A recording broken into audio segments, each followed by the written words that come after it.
अरे दोस्तों, learn to trade daily में आपका फिर से स्वागत है।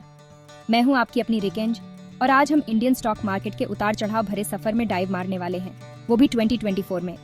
तैयार हो जाइए थोड़ी चाय की चुस्कियों के साथ और जानिए टॉप 10 चीज़ों के बारे में जो मार्केट में हलचल मचा रही हैं।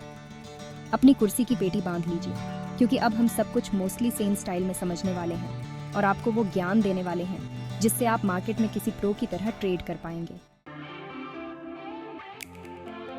ठीक है, सबसे पहले बात करते हैं बड़े वाले जी के बारे में, यानी कि सरकार। नई पॉलिसी उस दोस्त की तरह होती है जो पार्टी में आता है और पूरा माहौल ही बदल देता है। क्या ये इन्वेस्टर फ्रेंडली है या फिर ये काम बिगाड़ने आए हैं? हम सबसे चर्चित सुधारों को समझेंगे और एनालाइज करेंगे कि ये आपके पसंदीदा स्टॉक्स को कैसे प्रभावित कर रहे हैं। ऐसे समझो दोस्तों, रिन्यूएबल एनर्जी पर नई पॉलिसी सोलर स्टॉक्स की कीमतें आसमान पर पहुंचा सकती है। चलिए दोस्तों, अब अपने आप को टेक सैवी बना लीजिए क्योंकि इस अध्याय में हम एल्गोरिथम्स और एआई की दुनिया में डाइव मारने वाले हैं। याद है जब ट्रेडिंग का मतलब होता था स्टॉक एक्सचेंज के फ्लोर पर चिल्ला चिल्ला कर बाय और सेल करना? हाँ, वो दिन अब गए। टेक्नोलॉजी इस खेल को एल्गोरिथमिक ट्रेडिंग कहने से भी तेजी से बदल रही है। ऑनलाइन ब्रोकरेजेस से लेकर एआई पावर्ड एनालिसिस टूल्स तक हम जानेंगे कि टेक्नोलॉजी कैसे हमारे निवेश करने के तरीके को आकार दे रही है। साथ ही हम कुछ नई और रोमांचक टेक्नोलॉजीज के बारे में भी जानेंगे जो मार्केट को पूरी तरह से बदलने वाली है। अब बात करते हैं अपने ग्लोबल दोस्तों के बारे में, यानी कि फॉरेन इन्वेस्टर्स। जब वो इंडिया में अपना पैसा लेकर आते हैं तो स्टॉक मार्केट के लिए ये किसी मेगा पार्टी से कम नहीं होता। लेकिन वो इंडिया को ही क्यों चुनते हैं? वो किन सेक्टर्स पर नजर गड़ाए हुए हैं? हम फॉरेन इन्वेस्टमेंट के पीछे के राज से पर्दा उठाएंगे और जानेंगे कि ये इंडियन स्टॉक मार्केट को कैसे प्रभावित करता है। हम एफडीआई में लेटेस्ट ट्रेंड्स देखेंगे, जैसे कि कौन से देश ज्यादा पैसा लगा रहे हैं और किन इंडस्ट्रीज को ज्यादा पसंद किया जा रहा है। चौथा अध्याय, घरेलू विकास, इंडिया ऑन द राइज। चलिए दोस्तों, अब बात करते हैं अपनी होम टीम के बारे में, यानी कि इंडियन इकोनॉमी। जब हमारी इकोनॉमी तेजी से बढ़ रही होती है तो स्टॉक मार्केट भी अक्सर साथ ही बढ़ता है। जीडीपी ग्रोथ से लेकर कंज्यूमर स्पेंडिंग तक हम उन की इंडिकेटर्स को एनालाइज करेंगे जो हमारे मार्केट को चलाते हैं। हम उन सेक्टर्स के बारे में भी जानेंगे जो इस ग्रोथ को आगे बढ़ा रहे हैं और जो पीछे छूट रहे हैं। पांचवा अध्याय, नियामक सुधार, कीपिंग इट क्लीन। चलिए दोस्तों, अब कुछ सीधी बात करते हैं। स्टॉक मार्केट एक जोखिम भरा खेल हो सकता है ना? यहीं पर एसईबी, हमारा मार्केट रेगुलेटर, आता है जो चीजों को सही और न्याय संगत बनाए रखता है। इस अध्याय में हम लेटेस्ट रेगुलेटरी चेंजेस को समझेंगे और जानेंगे कि ये आपके इन्वेस्टमेंट्स को कैसे प्रभावित करते हैं। हम इनसाइडर ट्रेडिंग, मार्केट मैनिपुलेशन और ऐसी ही सारी मजेदार चीजों के बारे में बात करेंगे जिन्हें एसईबी नियंत्रित करता है। छठा अध्याय, market sentiment, the fields of finance. Stock market हमेशा लॉजिक और नंबर्स के बारे में नहीं होता।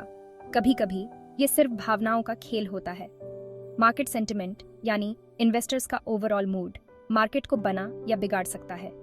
हम बुल मार्केट्स की बात कर रहे हैं जब सब खुश होते हैं और खरीदते हैं, और बेयर मार्केट्स की जब सब घबराए हुए होते हैं और बेचते हैं। सातवां अध्याय, corporate earnings, show me the money. चलिए दोस्तों, अब बात करते हैं बिजनेस की। सचमुच में कॉर्पोरेट अर्निंग्स कंपनियों के लिए रिपोर्ट कार्ड की तरह होते हैं। हम कॉर्पोरेट अर्निंग्स की दुनिया में डाइव मारेंगे और जानेंगे कि ये स्टॉक प्राइसेस को कैसे प्रभावित करते हैं। हम अर्निंग्स रिपोर्ट्स को एनालाइज करेंगे, की फाइनेंशियल रेशियोज को समझेंगे और सीखेंगे कि कैसे पहचानें कि कौन सी कंपनियां शानदार प्रदर्शन कर रही हैं। आठवां अध्याय, global market trends, it's a small world after all. वो दिन गए जब हमारा मार्केट अपनी ही धुन में नाचता था। अब जो वेगस में होता है वो सिर्फ वेगस में नहीं रहता, इसका असर मुंबई पर भी पड़ता है। यूएस फेड के इंटरेस्ट रेट हाइक्स से लेकर चाइना के इकोनॉमिक स्लो डाउन तक हम जानेंगे कि ग्लोबल इवेंट्स कैसे इंडियन स्टॉक मार्केट को प्रभावित कर रहे हैं। नौवां अध्याय, inflation rates, inflation in action. ठीक है, याद है जब आप दुकान पर गए थे और आपके पसंदीदा चिप्स के पैकेट की कीमत अचानक दोगुनी हो गई थी। ये है दोस्तों इन्फ्लेशन इन एक्शन। हम देखेंगे कि आरबीआई यानी रिजर्व बैंक ऑफ इंडिया कैसे इन्फ्लेशन से लड़ रहा है और इसका क्या मतलब है आपके इन्वेस्टमेंट्स के लिए। तैयार हो जाइए इन्फ्लेशन को अंदर से बाहर तक समझने के लिए और यह भी कि अपने पोर्टफोलियो को इसके प्रकोप से कैसे बचाएं। 10वां अध्याय, interest rates, the RBI's balancing act. अंत में बात करते हैं सबसे महत्वपूर्ण चीज की, इंटरेस्ट रेट्स। आरबीआई हमारा अपना financial super hero interest rates का इस्तेमाल इन्फ्लेशन को नियंत्रित करने और इकोनॉमी को नियंत्रण में रखने के लिए करता है। हम जानेंगे कि इंटरेस्ट रेट में बदलाव कैसे कंपनियों के लिए उधार लेने की लागत, कंज्यूमर स्पेंडिंग और अंततः स्टॉक वैल्यूएशंस को प्रभावित करते हैं। तो लीजिए दोस्तों, ये थी वो 10 चीजें जो 2024 में इंडियन स्टॉक मार्केट को हिला रही हैं। याद रखिए, ज्ञान ही शक्ति है और इन फैक्टर्स को समझना आपको आपके इन्वेस्टिंग जर्नी में एक बड़ा फायदा दे सकता है।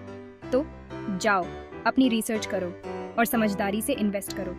अगर आपको यह वीडियो पसंद आया तो लाइक बटन दबाना ना भूलें और ऐसे ही शानदार कंटेंट के लिए सब्सक्राइब करें। तब तक के लिए हैप्पी इन्वेस्टिंग और याद रखें, अपनी मेहनत की कमाई को किसी भी चीज में लगाने से पहले हमेशा अपनी खुद की रिसर्च जरूर करें।